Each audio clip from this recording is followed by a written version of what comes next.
Doon ka titingin. Kanya, titay, rin, puti mo. Station MRT. Papunta tayo sa, ano kasi yan pupunta natin? Ito, kaya mo po. Anak show. District.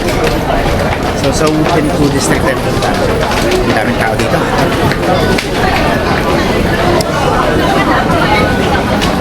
Saan tayo bibili ng ticket dito? Tokens? Yung token nila dito ng tren. Ganyan lang. Plastic lang. Asa siya? Ito siya. Grabe. Ito na yung babayad mo sa tren. Shimen Station.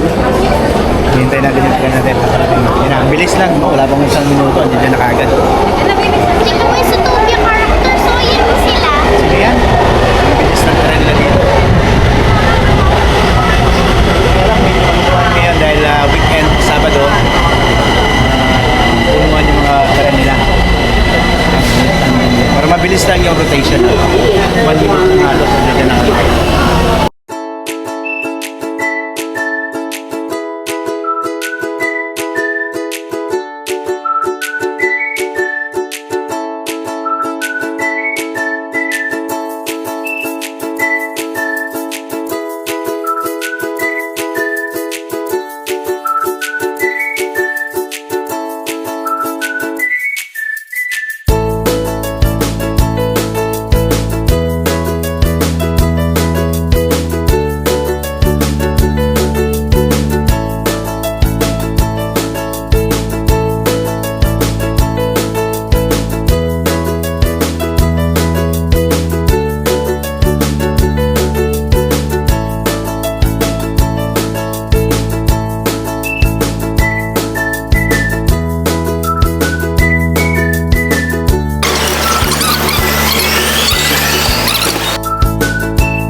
Internet para alam natin kung saan tayo. Ganda naman ng ano nito, statue sila. Parang nagbabalay sila.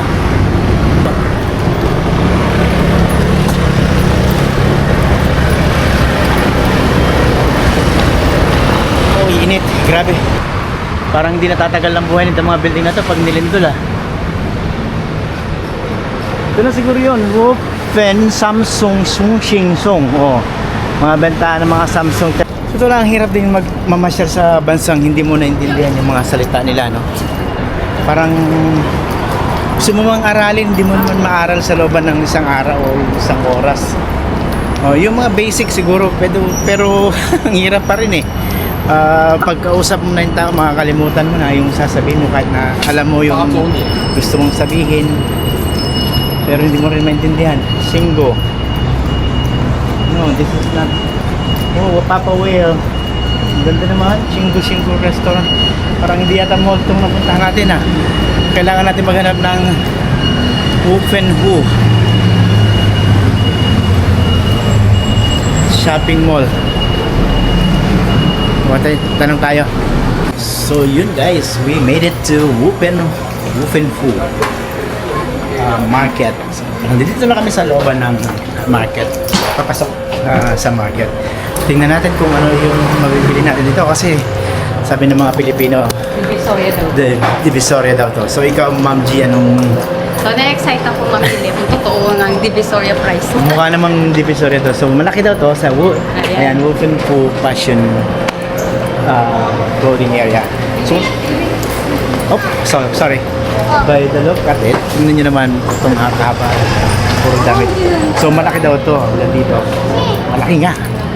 Tingnan natin kung ano yung mabibili ni Ma'am G dito. Okay. So samahan nyo kami mag-shopping guys. Tutur namin kayo dito sa Wupenhu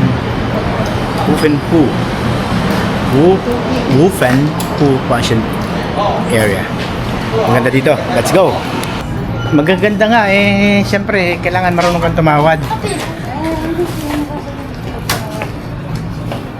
Tatanungin mo, pwede bang ano, bawasan ng konti ka mo. Katulad nito, 150 lang oh. Ito, 100 lang oh.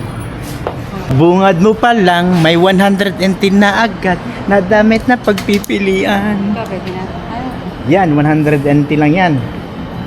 So, pero meron pa daw mga lugar dito na tig 50 lang, nag-uumpisa sa 50 pesos. Sa 50 NT, so 100 pesos halos yung equivalent. So, buwag-bungad pa lang namin. Ito yung bumungad sa amin, 100 NT. Totoo nga na mura yung mga damit dito. Pero syempre, maghahanap-hanap pa tayo. Ikot-ikot lang tayo dito sa Wolfenbüttel Shopping District. Fashion shopping area. Nakakatuwa lang, wala masyadong namimili pero ang laki nung lugar. Wala masyadong tao. Baka mamaya pa, siguro maaga lang kami. Quality yung mga damit nila, in fairness ha. So, recommended kasi ito ng mga Filipino vlogger na nakarating na dito sa Taiwan. Tingnan natin kung may mabibili tayo dito mamaya. Ako sigurado hindi kasi parang puro karamihan ng nakikita ko puro pambabae. Dito nga kami namili sa, ano ba pangalan nito? Yan, mamaya makikita natin yung pangalan paglabas natin. Tigo 100 yung binili namin pero magaganda yung klase. Dito hindi ka natatanungin, magsasabi ka na. So dito kami namili, 100 pesos.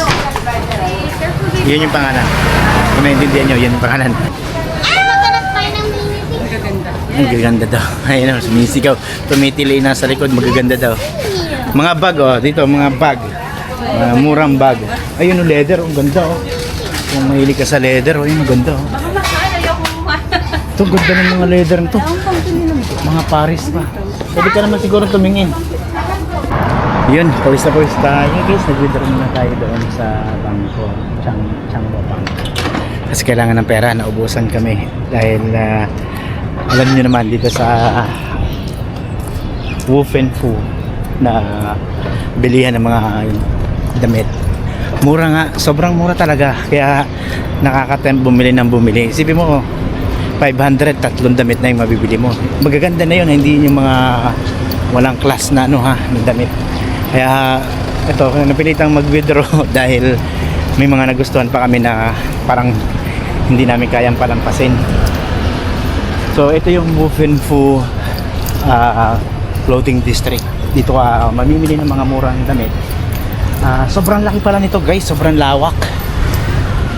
Actually, hindi pa namin naiikot yung buong ano na to. So, medyo malaki siya, maraming pasikot-sikot, maraming ikutan. So maganda dito, may mga pagkain na mamaya kain tayo dyan. Kasi sa loob, karamihan puro pang babae. So nandito yung kung nakikita nyo yun, doon yung mga puro panlalaki. Kumuha ko ng pera para makapamili kami ni Ma'am G dahil marami talaga kami nagustuhan. Sila, hindi ko na sinama pag-withdraw dahil pagod na si Colin, naglalakad lang kasi kami. Dito lang sila kanina, iniwan ko. So nasaan na naman yung mga yun. Sabi ko wag aalis. Hanapin ko na naman sila.